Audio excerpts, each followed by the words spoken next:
welcome to the shores of the magnificent Lake Bolsena for the 4th World Carp Classic. Fourth night of the World Carp Classic. I've got some great guests with me this evening. I've got Henrik Hansen from Northern Baits. I've got Nick here from the team who's going to be helping compare the show this evening. And we've got action from all sorts of different things that have been going on throughout the lake today. And the whole excitement of the World Carp Classic this year is building up as more and more fish are being caught, and the leaders are starting to show that, and the fish are coming from all sorts of different areas of the lake. So it really is getting exciting. But we've had all sorts of things go on during the course of today, and it's been a tremendous day altogether, Nick, hasn't it? It's been a manic day, that's for sure. I think for us guys and the anglers, for sure. We went round, I think we did 7 or 8 interviews with some real big names today from all over Europe and the world, outside of Europe. We were lucky enough to see 2 fish come out just as we were shooting past. They went, oh, there's a fish. slam on the brakes. Lloyd, who's working with us, shot out with the camera. I got the stills out, and we made the most of the opportunities. We caught up with Frank Warwick and Peter Coopins, and I know National TV were obviously down here as well from Italy, catching up with one of the Team Dynamite guys. And I know tomorrow we've got just as manic a day. We're going to go and catch up with Henrik in a bit more detail with the Northern Baits guys. And yeah, I mean, today's been exciting. Fish are starting to come out a bit more regularly. And I think, to be honest with you, if you're in the top 3 now, you're starting to get squeaky nervous, bum aren't time you? now. Yeah, definitely squeaky now. You're thinking, oh, I've got a chance of winning the biggest event in carp fishing, and we could get the first ever all-female pair winners as well. Yeah. I know the Dynamite guys are fingers crossed on that. A picture went up on the Dynamite's Facebook page earlier, and I think it's got over 100 likes in like 10 minutes or something crazy. Right. So there's an awful lot of support for the girls. And I know Henrik also thinks, I know you're in their team now as well, aren't you? Of course we are, of course we are. Of course we are, yeah, definitely. Well, the thing is that once that they're definitely on there, I want to cheer on for the girls. I think that's a great Because I think you've sort of understood that you probably haven't got the greatest chance anymore. So what are you saying? No, you could have an amazing couple of nights, but yeah, I know. I definitely see that I don't have a chance at the moment.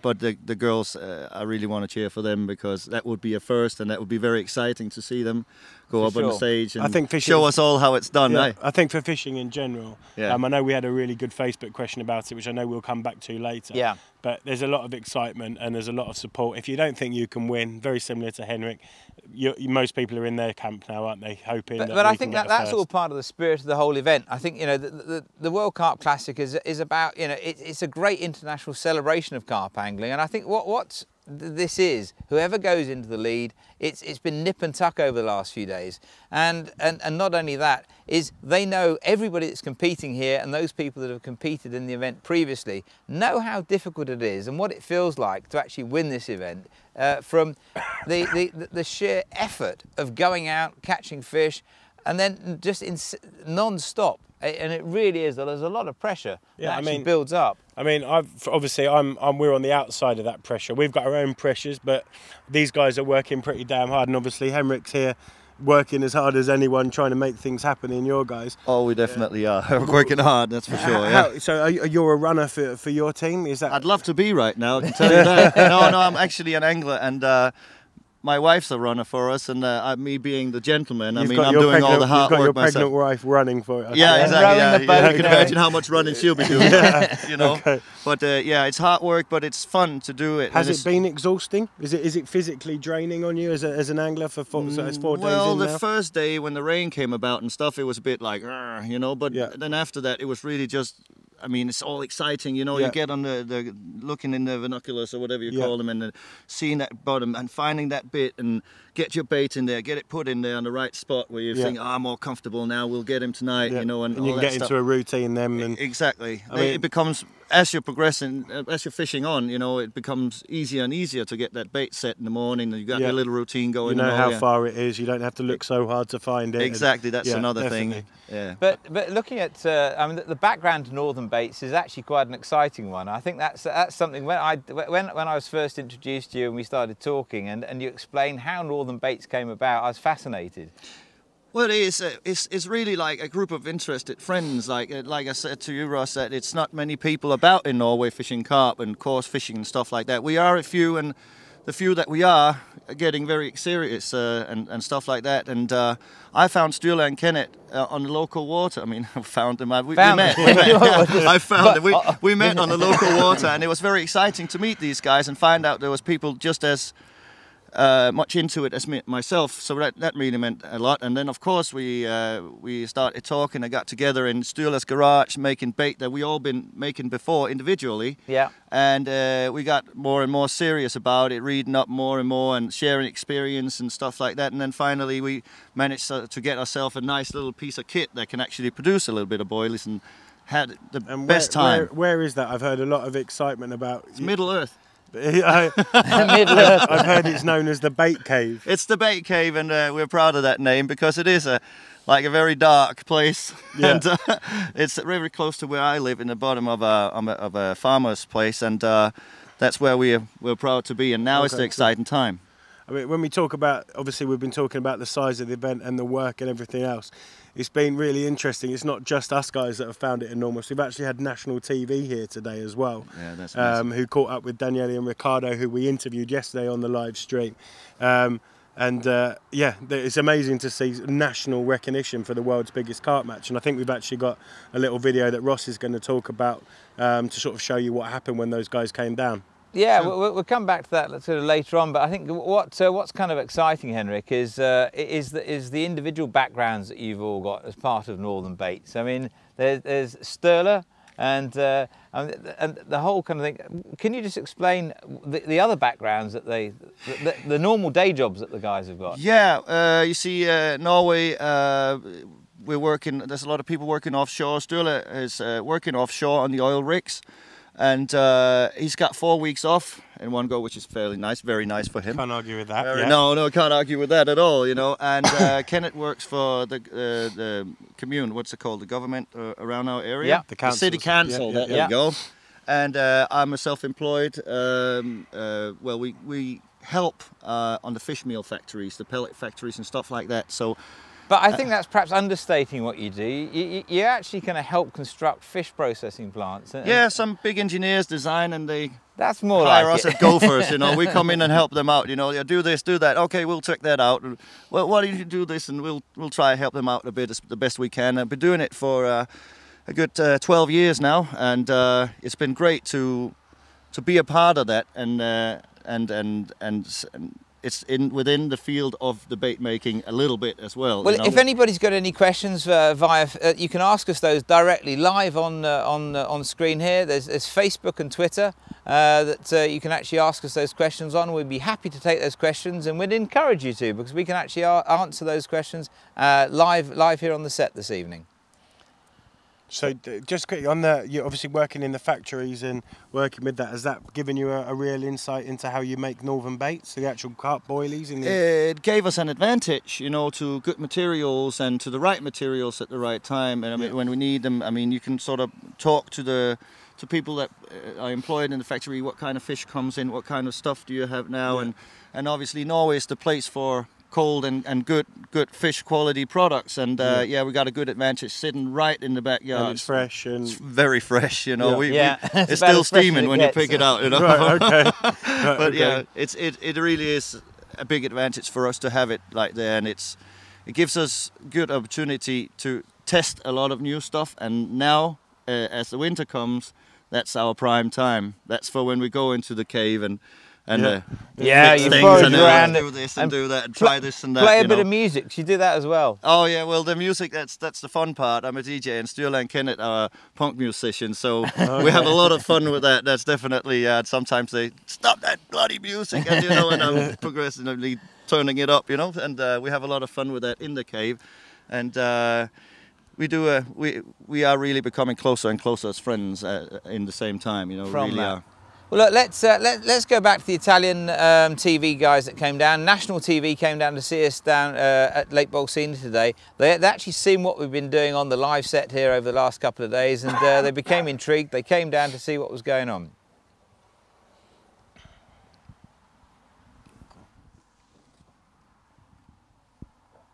So, as what actually happened was the guys actually came down. We were talking about what was going on, and we went down to one of the swims where Ricardo and Daniele were, and the area of the lake that the guys were fishing was an area over towards Gradley.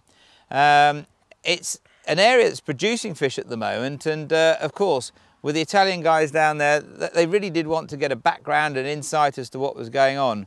They're asking questions, in-depth questions about the event, about what happens, the benefits to the local population, and really how many different countries are participating, because it's more than just a carp angling event or an event that just happens with a few guys getting together, as I trust you're all aware by now. It really is an international group of people getting together and coming down to descend. And why Bolsena was one of the questions. Well, Bolsena, it's a tremendous lake. It's a massive lake, massive numbers of carp in the lake, and along with that, it meant that there was the different angles on that. How much of the lake was being used, and when we said, well, pretty much all of it, there's a section that we've discounted from last year because there were fish. It didn't fish that well, but we're still using a massive area of this huge lake. It's intriguing to see that the reaction from the local community, and indeed they're coming back again tomorrow. So it's yeah, it was great to see them here, and looking at what's actually going on with the Italian TV and many other TV companies that are covering the event. But if you've got any questions, please feel free to ask us. There's one that's come in actually, which is intriguing me. How did I get the idea of starting this competition? That's a good question. I'm not sure I'm not sure we've got long enough on the show this evening for me to give the full answer. But effectively, it was. I've always been involved in organising events throughout for many years, and being a lover of fishing and golf, I decided it was a good idea to get some anglers to go over to France initially for a fishing event, and the event was organised in conjunction with the Angling Times in the UK. And we end up with nearly 150 anglers going over to France, match anglers, pleasure anglers and carp anglers. And quite frankly, it was quite an experience. The carp anglers went off to an area of the lake, caught some huge fish the like I'd never seen before, and that was the introduction to carp angling. They were great fun. They're really good fun to be with, and the match anglers and the pleasure anglers, well, they were all placed in an area of the lake which was absolutely windy, wet and raining, and what then happened is basically the carp anglers were better fun, and I looked into what was going on and thought, well, there's nothing really around. Let's organise a massive, great international celebration of carp angling, and here we are today. The World Carp Classic was born.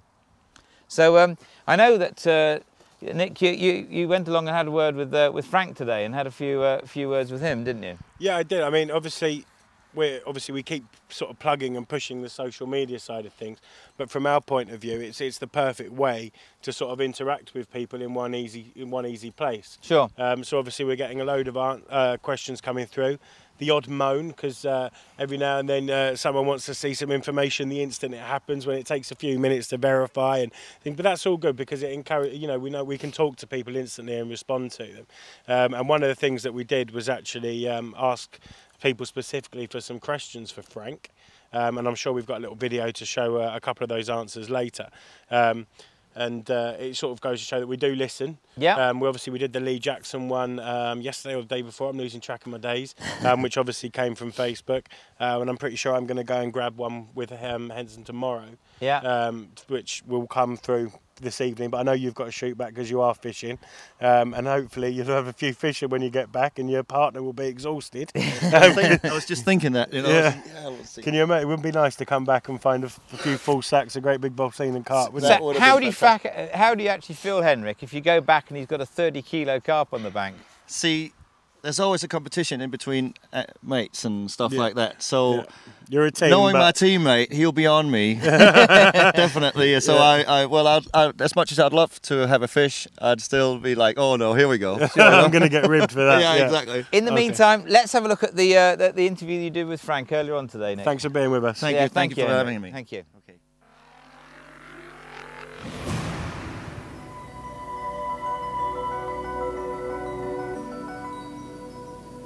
Hi guys, I'm down here with carping legend Frank Warwick in his swim. We've got a couple of questions on our social media that we asked earlier for you to give us for Frank.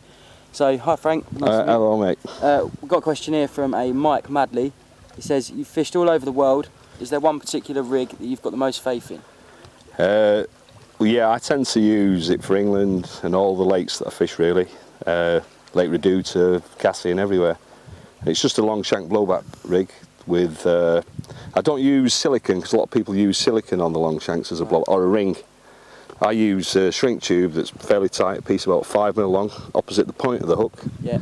I use a 10mm hair minimum. Some people use the bait very close to the hook. I don't. I use it a bit longer for the separation. I tend to use no rigs less than 7 inches. Some people go very small on the rigs, but when I'm fishing for particularly big fish in the continent, I like the rigs to be at least 7 inches long. I use the coated hook length quite a lot. Various types, you know, don't get precious over which company makes them, as long as the ones that I like. I expose the last 2 inches, little blobs of putty down it, perhaps 3.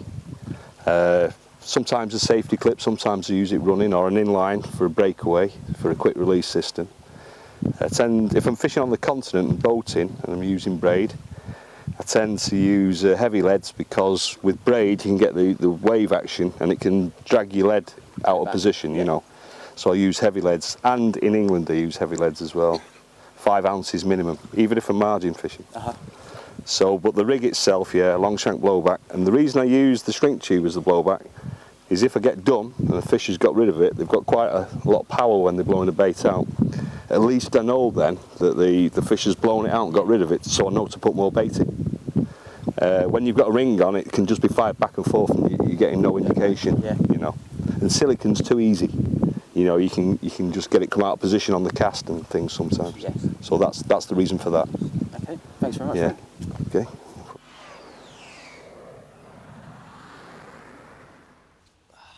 Well, I'd like to introduce and welcome back Daryl Hodges from Dynamite Baits, who's going to join us this evening for the rest of the show. Daryl, welcome back, and I trust you've had an enjoyable day. Enjoyable is an understatement. It's been a fantastic day. Obviously the Dynamite teams are doing fantastic, and yeah, smile as wide as my ears. Yeah, we've had a busy one though, haven't we? Yeah, we've been around the lake 3 times today. 3 times? 3 times, wholly around the lake. Turn up and seen 3 fish caught as we just turn up, which is great.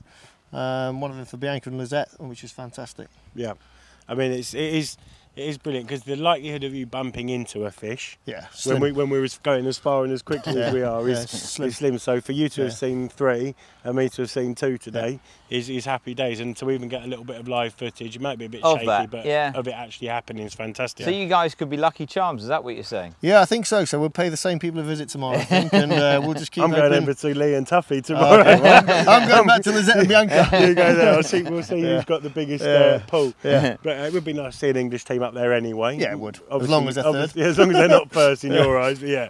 But there's definitely all sorts happening, isn't there? Oh, it's different areas now as well. Yeah, it's really good. I mean, we're going to go and pay Andrea and David a visit as well over towards Capodimonte from, again, Fishing Dynamite, Shimano. I think they've now on 6 fish as well, so they're doing really well. That's good. I mean, through the social media today, we've heard from a fair few people, Owen Myers being one of them. Yeah. And I know that he's had a few in the Carp RS section. Yeah. And when we spoke about it yesterday, that was blank. So he's had a couple, and I think a few of his neighbours have had a couple as well. We're verifying those as we speak. Yeah. I think there's only one area now that isn't showing fish at the moment, and you know that if the wind kicks in there, I'm sure it will. But it does show that this is the perfect place for it, because it's going to be one from a totally different area to last year, isn't it? That's for sure. I mean, it's really interesting to see the areas of the lake that were fishing well last year, and in comparison to this year, are completely and utterly different. I mean, the lake itself, it's a totally different section that's producing the numbers of carp effectively. But I think what's also interesting to see is that there are less carp at the moment overall that are being caught compared to last year. But there's still lots of different areas that are producing. So I think we're going to be coming on to, there's some Americans that actually caught some fish earlier on today as well. Yeah, we caught up with a few people as we drove past. We've got a VT to sort of demonstrate, because we jumped out the car very quickly. And that will be rolling in a second, and I sort of talk through as best I can what happened and what was going on at the time. Sure. Should we have a look at that now? Yeah. I mean, obviously, we were in the car following Daryl around, and very quickly Lloyd grabbed me and said, "Fish," and I was sort of looking around, where is it? And looked down to our left and could see the boat coming in. We shouted out to Jason Cann, who you can see towing the boat there like a mule, and I said, Jace, is a fish on? And Daryl had also asked him, and he said, "Yep, Larissa's got one in the net." The guys were literally on their way back in with, which was actually quite a unique carp for Bolsena. It was a much darker common than we've seen, and as you'll see in a second, it was much guttier. It was a me version of a Bolsena carp. Surely not, Nick. Yeah, That'd be a record. Cheers for us. But you can see there, it's much deeper and a bit more squat. Than some of the others, but it was a real gutty fish, which obviously they were chuffed to pieces with, and they've both caught now, Larissa and Jason, and I think that was their third fish. Yeah, third fish, yeah. Yeah, so they look like they've got a spot sorted. It was interesting because we went round to see, we were around that part of the lake yesterday, and to see that they were saying that the fish were shown round there, and yeah, it certainly proved to be right. Yeah, you can see from that picture there on screen. It's a much darker and much bigger fish. Yeah, it's the darkest one we've seen today. Yeah, and you can see Jason spending an awful lot of time caring for it. You know, making sure that everything here is looked after 100%. We'd asked him to get the old pegboard in for us so we could see what swim they were in, and obviously Jason being really confident with the fish, as is Larissa. Jason's just taking care of it, making sure everything's sorted and safe. Swam away really strongly, like they all do here. They don't hang around and sort of wallow around in the margin. They're off like Exocet missiles as soon as you put them in the drink. Yeah. Goes to show really how fit they are and how well they're looked after when they're on the bank. You can see there's a lot of care and attention goes into everybody's captures on there. Yeah, I think that, one of the number one priorities we've got is fish welfare and and fish care. So I think that's it's good to see that really is being demonstrated properly there. Yeah, it was something the guys spoke about yesterday as well in the Italian interview. Yeah. About the catch and release system that they've got here at Bolsena. So yeah, it was really good to see. Well, there's a question that's just come in from Barry. Any information on what the Bolsena carp record is? And have anglers caught fish in the lake at 30 metres plus? There's two questions that have come in from Barry. So in answer to the first question, the lake record is currently 32 kilos. And that was caught not so long ago. That's the official lake record. But because this lake is fished by commercial anglers as well, they've got nets out in the lake. There have been carp caught up to 40 kilos in the nets. So that really does, and I'm not surprised about that, looking at the size of the lake. I have no doubt that there is much bigger fish in here. I mean, that fish there is known as the queen of Bolsena, isn't she? The big comment that's come out. And if you scroll down probably hundreds of pages on the World Carp Classic Facebook, there is a couple of images of that last capture on there that we put up a few months back. And the guy had it in some horrendous conditions. So that's that one, Barry. The queen is the big girl in here. But also what was interesting is the guy had been fishing at range. He'd been fishing at 400 metres. Caught nothing for 4 days and decided to actually cast out just almost an underarm flick, no more than 40-50 yards from the shore, in over about 1.5 meters, 2 metres of water, and that's where the fish came from. Yeah, I think there's a lot to do with the weather as well, being a little bit dodgy going out at 400 metres range, because I remember the pictures were crashing over him as he was getting the fish out of the sack. That's right. Yeah, it was in a behemoth storm, I think, and obviously it was ideal. Obviously, but everyone knows that they follow the wind, especially on a water this size. Yeah. And often they'll be very close to the bank where all that sediment's washed up. Sure. I think some of the guys, talking to some of the anglers today around Marta side, the waves also were pretty huge last night. I mean, Peter Cuppins, who you'll see a videotape of in a bit, they were getting water into their shelter, and also near... What were they? They were about probably 1.5 meters, 2 meters set back from where the water was, and we went round there this morning. But you could see the tide line. And they were getting water into the shelter, and they were thinking of to move back, and also speaking to two Latvians around near Lizette and Bianca, and they were also the same. They were getting water literally right in just side their bivvy, and getting a little bit worried. Well, I know Lee Jackson and Rob were nervous about having to go out and play fish where they were, because they're kind of on a point that then narrows down into a bay where they're sort of at the back of. So it's a real funnel in there as well. and the waves over there were going well over the top of the boat and sort of putting quite a bit of water in it. The anchor was flipped in last night also, getting into play a fish. She got into the boat and the waves Flipped just flipped the over. boat over, So and she ended up in she the ended drink. up in the drink for a quick swim. Okay, lovely. Well, lucky it was in the 3 o'clock in the morning, just what you was want. in the edge and not at 300 metres, I guess. But yeah, so that's the answer to the big 'em. But The second part was about the depth, I think, wasn't it? yeah, no, the distance from the shore. Okay. About how far out? No, Okay. it's actually how far out to actually fish. I mean, Yeah.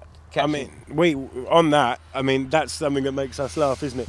Because obviously we've got the distance markers at 250, which is further than technically they can fish outside of competition. Sure. I think the local law is 150 metres, and you've obviously managed to get dispensation to get even more room. But when we've been sitting here last night, we were the night before. Fish were crashing 100 metres, if that. Yeah. And also when I first went round that first morning, when I was full of excitement, almost like I was going to be fishing, I was up early, it was almost dark, and I went to see Ron and Remco, and it was all misty, and literally, it was almost like thinking if I was in England, I'd put 3 chod rigs out on that and stick a load of bait out. I mean, they were within 40, 50 metres of the bank, and I've no doubt that at times they could easily be caught within 10 metres of the bank. As long as the depth's there, and in a lot of places it is, you only need a metre, 3/4 of a metre, and they'll very happily come up into that. So as long as the conditions are right and that wind's coming in, for sure they're going to come. And it certainly makes a big difference with the wind. I mean, that certainly seems to be the case, and really the reaction to, you can see where the wind blowing in a certain direction and the amount of fish that are actually getting caught from those banks. It is really quite noticeable. It's a direct correlation, isn't it? Yeah, it is. If the wind's blowing there, they're doing better. Well, there's another question that's come in. What's the general feeling around the 2 ladies from the Netherlands taking the fight to the guys?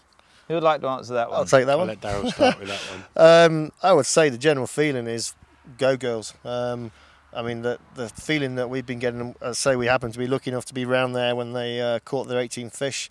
So we literally got some pictures on Facebook and a little story, and it was 100 likes within 15 minutes. Really? And so the views and is that on the Dynamite Facebook? On the Dynamite Facebook, there was 12 comments, I think, and it's only been on there 2 hours, and it's all really positive. And it's, I mean, as the guy from Northern Baits was saying, he's now supporting them. We're getting really good feedback when we're speaking to other anglers around the lake, and everyone's rooting for them. And from my point of view, it couldn't have happened to 2 nicer girls. Yeah, they're working. They're working. They're working really hard. It's not luck, is it? No, it's not luck. It's not luck at all. Everything they're getting out of this match. You know, they have had some comments, and there's some jealous people out there, but they know what they're doing. That will happen whether it's a girl or a boy. Yeah, At the end of the true. day. Very true. I don't. You know what? From my point of view, I think it's fantastic for fishing in general. It's obviously a massively male-dominated sport, and I'd be very surprised if it doesn't stay that way. But this could change some minds. But this would definitely give other people a little push to think, I can enjoy that. Yeah, sport I can too. have a go at this. Yeah, as well. and it's all about enjoying it. I mean, this is an extreme level. You know, don't think this is the place that you've got to fish if you're a female and you want to start fishing, because this is hard work. Yeah. And those girls have been doing it a long time. But you can chill out and fish some much easier waters, much smaller, more manageable places, and have a fantastic time. Doesn't matter whether you're a man or a woman. Yeah. And I think it would be great for the event as well. That the first ever female pair would get in, and obviously Dynamite are rooting for them on a couple of levels. Let me just correct you there, just a bit. It's not the first female pair ever, because there was a first female pair ever that participated. I think it was in 1998 or 99. Is Pip and Jemima from Carp World. The Carp World. They actually participated in the event, and in fact they caught a fish. They went to Jetfish Island, I seem to remember. So anyway, and they were part of the winning team. But the Carp World team. Okay. But we haven't had a winning pair of ladies to actually win the event. We've had a lady as part of the winning pair. Because that was Mark Gardner at Lacamont and his wife. So that would be exciting. Yeah, absolutely. Exciting. And now we might have both. Yeah, indeed. And I think the most important thing to stress is they have worked so incredibly hard and will continue to work hard until the final hoot. So they deserve it, don't they? They do deserve it. And I think one thing you picked up on, they're having fun. They're really, really enjoying it. They're really enjoying it. I can't stress that enough. Easy to enjoy it when you're in the lead, when you've been in the lead since the first morning. Yeah, but they are just. I think really they'd enjoy it even if they were blanking, wouldn't they? I think so. Yeah. So it's fantastic in answer to that question, and everyone's behind them. Yeah. So next question that's come in is looking at last year's catch rate against the catch rate so far. what elements are playing to the lower numbers of the catches this year? So basically, I mean, looking at last year, there were a lot of fish that were caught very quickly in the event, effectively. Less fish being caught in terms of total numbers, but still good numbers all the same. I think that's a lot to do with the wind. Again, I know it sounds like we're dragging the wind out for every answer, but last year, obviously I wasn't here, but I've done a lot of research into what happened last year. That wind was kicking in one direction for a lot longer. It's actually in a totally different direction. It was actually heading due south. It was there a while, wasn't it, before we got there, so that they had time. I mean, you've got to remember, this is not a 12-acre lake that gets affected instantly by the wind. It takes at least a day lapse, for a wind to kick up enough and to then move the fish, because they could be moving 15, 16 miles from one bank to another, depending on where the wind changes. So I think that's the key. The wind has gone in 4 different directions, changed 4 times. And last since we night got here. Really was windy. Yeah, last night was savage, wasn't it? My hotel patio doors were rattling all night, and I noticed the big banner on was flapping around in the square, and I was like, whoa, I'm not going near that. Yeah. So I noticed it's gone today, so it might have took off somewhere, I don't know. It didn't quite turn into what it could have turned into. But it was pretty It nasty. almost felt like we might get a cyclone going. going. It felt like it. But the wind was just all it was. We didn't really get any rain or lightning and thunder like we did at the beginning of the week. But as you said, it was savage. I mean, we're up on a hill where Ross and I are staying in the HQ, and I went out sort of 10:30, 11 o'clock. It was blowing a gale, and it was dangerous up there. And I wasn't in a boat and anywhere near the water. You'll be all right. I don't think I'm going anywhere fast. But yeah, I think that's the key. I think the wind was blowing in. There was.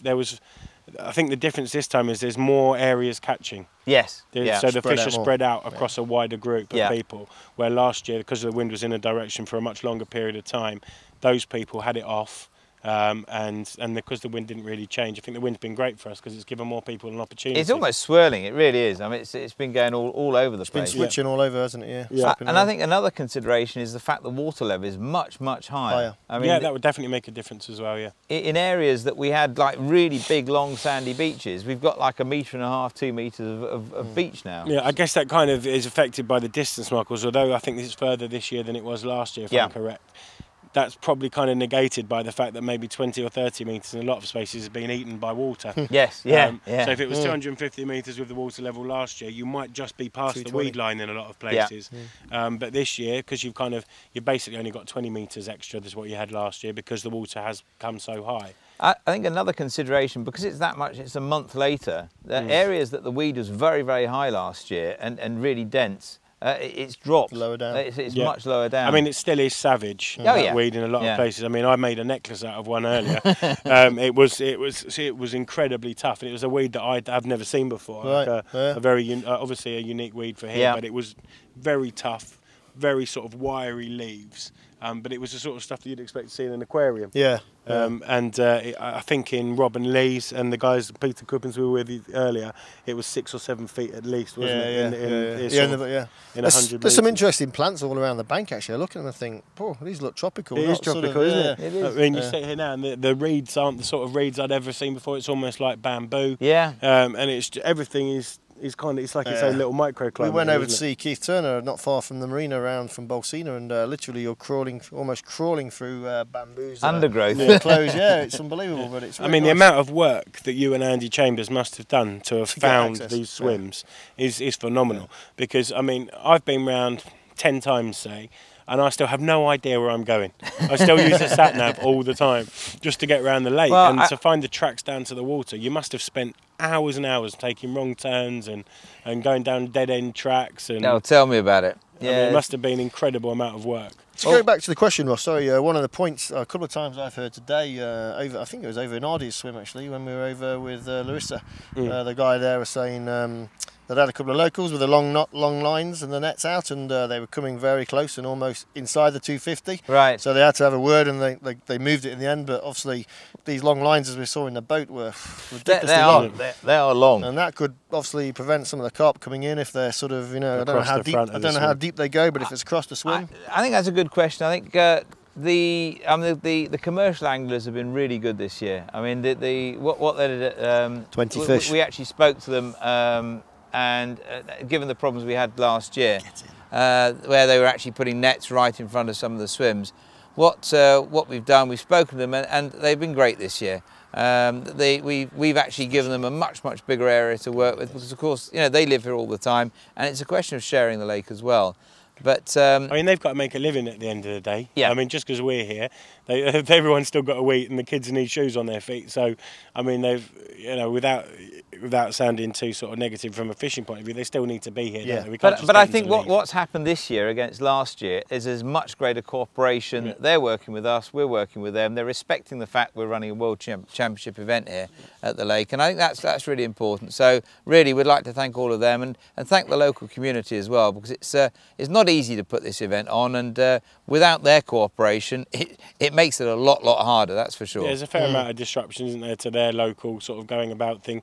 You see people come down to their usual swimming spot in their speedos at 6 in the morning, and there's a hairy, great big angler in the middle of it, and there's also no beer left in some of the bars. Yeah, absolutely, yeah. Look, the leaderboard's just been fired up for us, just to let us see it and have an update on what's going on, and it looks like Bianca and Lizette are up there with 183.1 kilos with 20 fish. That's a huge amount of work, 20 fish. That's 2 fish in the last 3 hours. And next to them, it's the guys from Austria, and they've got 146.6 kilos with 12 fish. So it's interesting because the Austrian guys have actually got bigger fish in their area, but there's actually less of them. That could change that one. And then of course there's Lee Jackson and Rob Tuff chasing up the rear there in 3rd position at the moment with 10 fish and 100.6 kilos. It's great to see 3 different countries up there as well. Yeah. 3 different people in the top 3 representing 3 different countries. Right, well look, let's go to one of the VTs we've had with Peter Coppins. I think it'd be good to catch up with what he's been up to over the last few days and see what he's got to say.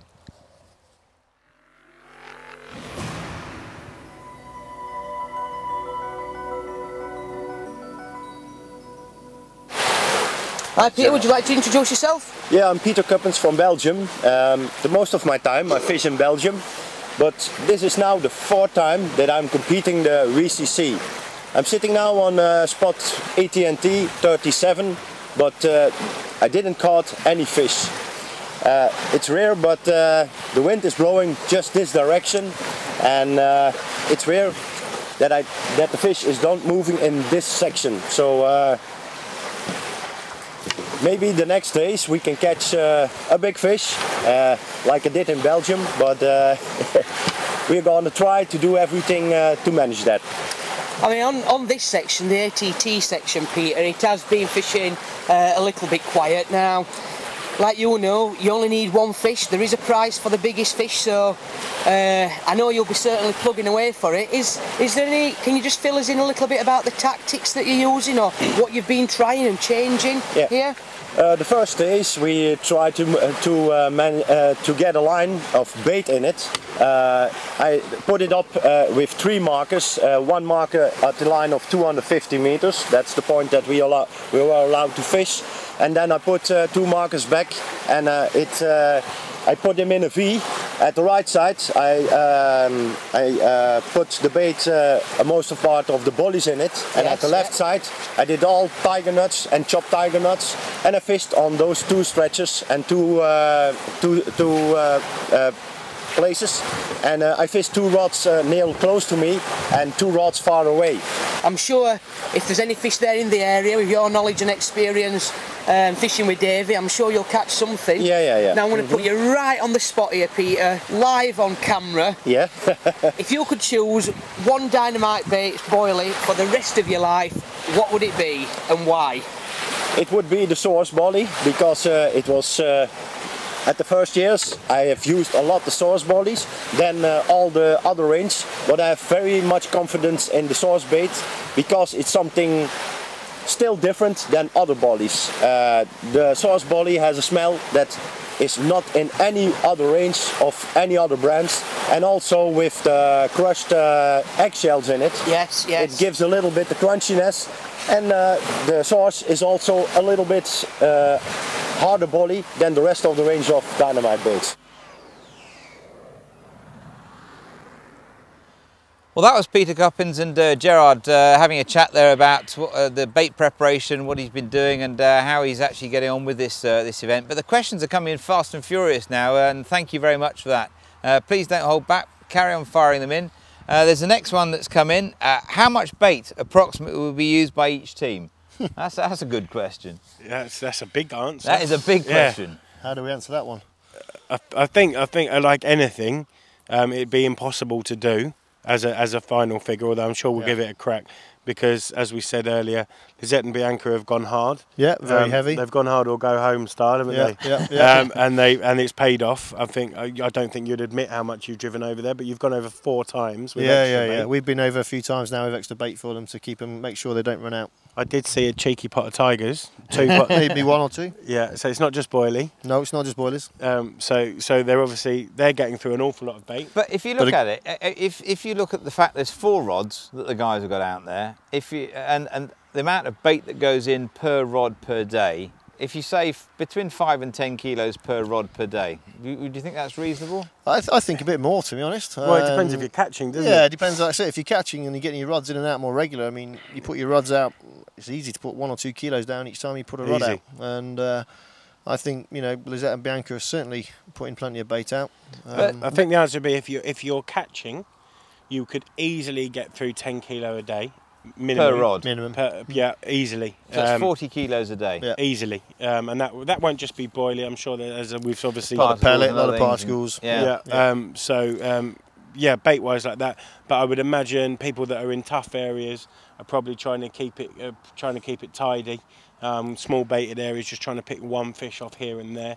But I think on average, you can work for an average, and it's a fair few tons. So it could be anywhere between 200 and 300 kilos per pair of anglers. For the week. Catches, yeah, definitely. So if you're looking at that number, multiply that by the amount of anglers that are out there, that's a fair amount of bait. But I think it's important the type of bait that's going in. It's all kind of, it's nothing against the water. It's, you know, it's all nutritious. From the lake's point of view. It's all good stuff. And I mean, I know even the people that aren't catching. I mean, we saw Peter Coppins earlier. I know the amount of bait that he took over with him. And in fact, as Nick commented on, he's got a whole bivvy for bait. So clearly he's not putting in as much at the moment. He's putting in plenty. But as he's looking down, he's seeing that a lot of the bait's not being eaten at the moment. Whereas women in the next swim, their bait's being eaten, but they don't think it's the carp. It's probably the chub and the tench that's coming in and taking the bait. Wim's the competition winner. Correct, yeah. He's caught a few now, hasn't he? I think? No, he just had the one which he's lost. But the fish are being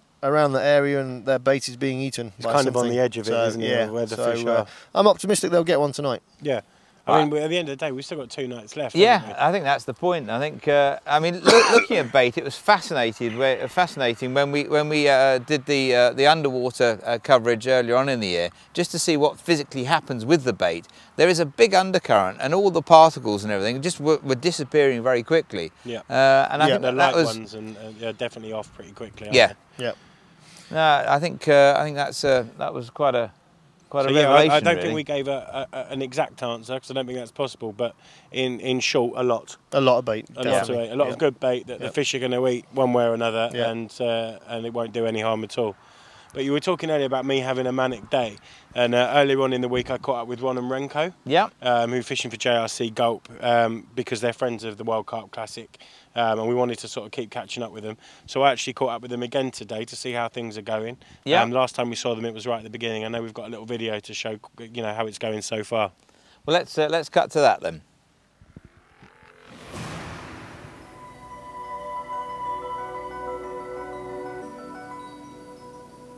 Hi guys, I'm Lloyd from the World Carp Classic. We've just come down to Spom 78 to catch up with Ron Vanderberg and Renko Ackermans.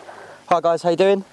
Good. When we last spoke to you, you'd have seen a brief video about it on the live stream. The guys were just setting up, getting ready to fish this mighty lake. They've had a couple of fish now. They're doing all right. So we're just going to have a little catch up with them and see how they're getting on. So, Ron, how did you go about approaching it? Well, in the beginning I already said what our plan was. He found some spots in the weed and he fished behind the weed. I was trying to fish in the middle of the weed, but here the weed is everywhere, like 3 feet, 4 feet high, so it's so difficult to do. So we have been trying to clear some spots And well, at this point we only found one spot where we caught some fish. It's a Remco spot, and yeah, it's working a little bit at least. Brilliant. Okay, Remco, so you're the man that caught them, you're the man that done it. What size are they? The first one was 10.4 kilos, and the second, second one was 10 kilos. And yeah, it's rod that produces is just behind the weed. It's going, the depth is going down, and it's a clear spot for around 7 meters, and the bottom is yeah, rock hard, and yeah, there we had 2 bites on now. Brilliant. Okay, so what sort of distance are you two fishing to try and catch these fish out? Yeah, I'm fishing further out now, behind the weeds. I think it's probably 170 meters out, and Ron is now fishing more to the side and closer in, and found some clear areas now at the right side, also yeah, closer into the margins. Yeah, it's the same depth. But to reach the same depth, I'm fishing now at 6.2 meters depth and 7, and it's the same depth, but only from shore it's maybe 50 yards. Oh, okay, so not too far at all then. Yeah, it's not so far, but it's really a clear spot in the middle of the weed. I do not know why the clear spot is there, but at least I put a lot of bait in, and I have full confidence for the next night, for the coming night at least. So I'm almost sure the fish will be there. Brilliant. Okay, thank you very much, Ron. Okay, good luck. Yeah.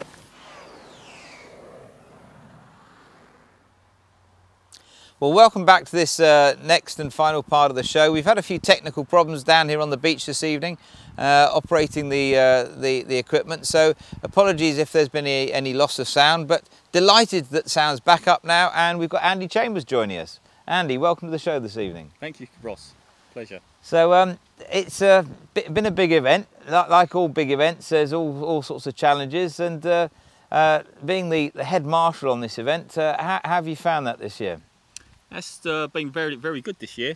Obviously we've brought in the sector marshals, which has taken off a lot of the pressure. Obviously they're dealing with the smaller disputes, like the boundary disputes, distance disputes, etc.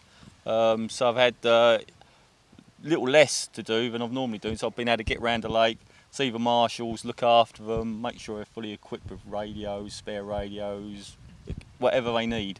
So it's run a lot smoother than it has done perhaps in the past. They really are the unsung heroes, the marshals, aren't they? They come from a college, don't they, or a university studying fishery?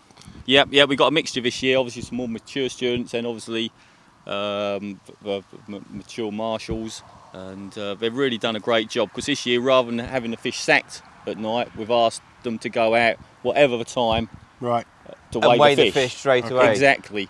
And they're obviously doing the photographs. They've got extra elements to do this year as well on top of that. Exactly. They've got the app to do, so with a photograph to get the results in. So how do you become a marshal? You know, if someone wants to be a marshal in the World Cup Classic next year, how would you go about that? Is a little pic that I caught up with one of the guys earlier. I think that guy's called Luke, if I'm correct. I could be wrong. But it just goes to show, you know, you've got to weigh the fish, the security. Obviously got to get everything extra signed, triple signed. So there's a lot of work that goes in. But yeah, how do you go about being a marshal if you wanted to be a marshal at the World Cup Classic? Well, I think fortunately, I mean, there's lots of volunteers we actually get with the World Cup Classic, and I think that initially we worked with 2 different colleges, Sparsholt and Shuttleworth colleges, and we've done that for a good number of years. And then in conjunction with that, what we've done this year in particular is to get in some senior marshals as well to work with them. So we've got a combination of experienced, mature anglers and marshals, mixing that with the fisheries management students that we've got, and that's actually turned out to be a very good combination, because obviously when you're dealing with some of the mature anglers that are on the lake competing in this competition, when there are difficult decisions to be made, of course, you know, I will make sure with Andy and the rest of the team that they get the full backing from us. But you know, sometimes when you're confronted with a difficult decision to make, it's important that the right decision's made, and it's important to have a proper presence there. And I think this year is a very good blend of the mature anglers, marshals, and the expertise of the fisheries management as well. Yeah, exactly. Couldn't agree more. You know, it's worked really well. You know, I'm really pleased with the work they've done. So how many marshals do we have here this year? It's 35 marshals is the amount of marshals on site, and then that's a serious undertaking, isn't it? To get that many people out here, to brief that many. I remember being with Andy at the very beginning, and when you had to do your brief, mobile phones, how to use the app, how to use your catch sheets. Obviously they've heard it before, but just a refresher. Yeah, I mean, it's a serious undertaking, Andy, isn't it? There's a lot to take in at the start, and obviously as well, once we've done that, once we're on the bank as well, I'll go around again, just to make sure they understand. As obviously when we're at the marshals meeting, there's a lot to take in. Yeah. So I always go around the following morning when the competition starts, just to make sure they're happy with everything they've been given and they know what to fill in, etc. Okay. So how does the communication work? Is it walkie-talkies, mobile phones? How do the guys? It's a mixture. Obviously, I've got the walkie-talkies. We've got the backup of the phones. And obviously, we've got the sector marshals going round, and obviously, we've got myself as well going round. So you've got a handful of the younger lads who are basically the ones doing all the running around with regard to the section. The longer sections. And then there's like a middle manager above them where the sector manager who will look after perhaps 4, 5 or 6 marshals on the bank. Looking out for the food and all the rest of it. Etc. Making sure the sheets are correct. Exactly. Okay. And then they'll then come to me on the, as a line management for any serious sort of issues that need a resolving. Exactly. So it's a proper structure, isn't it? I mean, like everything here. Yeah. And I think that's important. But, when we're dealing with such a vast area, and I mean, we have to build our own communication system here, and I think that's just one aspect about what we're doing. But I think with the utilisation of the phones this year, we had a sponsorship agreement with. In fact, it's a second-hand phone company. But what we've got is HTC phones, which are absolutely brilliant and working perfectly. With the SIM cards, which means that we can operate via 3G to update all the information by the marshals with the app that the Ron's actually built for us, and that in itself has been supported by the VHF radios that we're utilising as well. So there's a system A, and if that fails, then we've got a system B. So it's important, particularly as we're operating, not only from a safety point of view, but it's a 24-hour, 24/7 operation. And I think that's a big thing, Andy, isn't it? Exactly, yeah. Without radios and the communication around a lake, it'd be almost impossible to know what's going around. Just to interrupt you there, it looks like there's another fish come in. It's Lisette and Bianca. It's 196.1 kilos now with 21 fish. Yeah, also on that, I know going around the lake, just bringing some of the sheets back, that Lee Jackson and Rob Tuff have been overtaken by an Italian team. I believe in peg 46 with around about 103 kilos. Really? Which is to be updated. So the Italians are on the march. All right. Oh, goodness me. So obviously regarding that, the guys, obviously this is being updated as we speak by HQ at the moment. You've had a sneak peek because you've taken the paperwork to verify it. That's it. So those guys that are wondering why they're not on the board now, it's being done as we speak. So if you come back in an hour or so, give it 2 to be 100% safe. That will all be relevant and up to date. Exactly. I had to have a chat with them because they were wondering why they weren't on the leaderboard, and I had to explain the scenario. Right by the port of Capitamonte. They catch him well, so they could be a threat overnight. Yeah. So I mean, do you want just? I think it's important that the viewers actually understand how the marshalling actually works and the recording of the catches and the backup system that we've got for that. There's the paper system, which is the one that the marshals and the competitors have. But do you want to run through that process, Andy? Yeah, obviously the marshals will have a sheet and the competitors will have a sheet. Obviously, when a fish is caught, both sheets will be completed, the marshals will sign both sheets, and also the competitors will sign the sheet, as well as the app we're using as well, where I'll take the picture and complete the details of a peg number and the reference number, send it to HQ, and obviously once HQ have got the paper sheets at the end after 5 o'clock each evening, they'll then put it live onto the system. So it's basically a triple check? Yeah. So that's why it's difficult to make it 100%. It can be a bit frustrating. Yeah, it can be a bit frustrating to make it 100% live, but obviously we want to make sure it's accurate and up to date correctly. We've got a few pictures of fish that have been taught. Look at that one. Look at that great carp there. That was a rare mirror carp. While we were out with Peter earlier, obviously he was struggling for a capture. But he did say that this was one he caught earlier. That was a pillow carp. Yeah, so I thought I'd get a quick snap of that one on my way round. That was just before we caught up with Larissa and Jason. Right. But yeah, there's... So you know how much that one weighed? I think that's about 7 kilos. It just scraped in with, Right, with right. regard to the... That's the first mirror of a competition as well, I take it. Yeah, yeah. There might be an award for that later. Yeah. But yeah, I mean, he was a great lad and well up for a laugh. And these are some of the photos of the just ones I bumped into. That is a Bolsena carp through and through, that one. Long and powerful, real golden colours. So you can see that is the epitome of a Bolsena carp, that one. If you came out here yourself, that's what you're catching. Absolute stunners. And honestly, I've never seen a fish fight like it.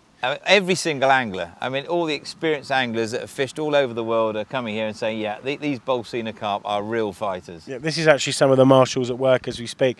I did have a little moan, where's your T-shirt? But he'd been up all night long and it was caked in rubbish. So it was in the wash at that point in time. He was apologetic for it. I mean, I don't think they got hardly any sleep last night. No, some of them are the last two nights. Some of them haven't. Yeah, you know, especially in the busiest sections. If you're gonna put yourself up for it, you've got to have you've got to go hard, haven't you? Those marshal boys, because you've got to have some gumption. Otherwise, you're going to run out of energy. You've got to run out of steam. Yeah, exactly. That was the fish on the scales. So in English money, just over 26 pounds, 12 kilos.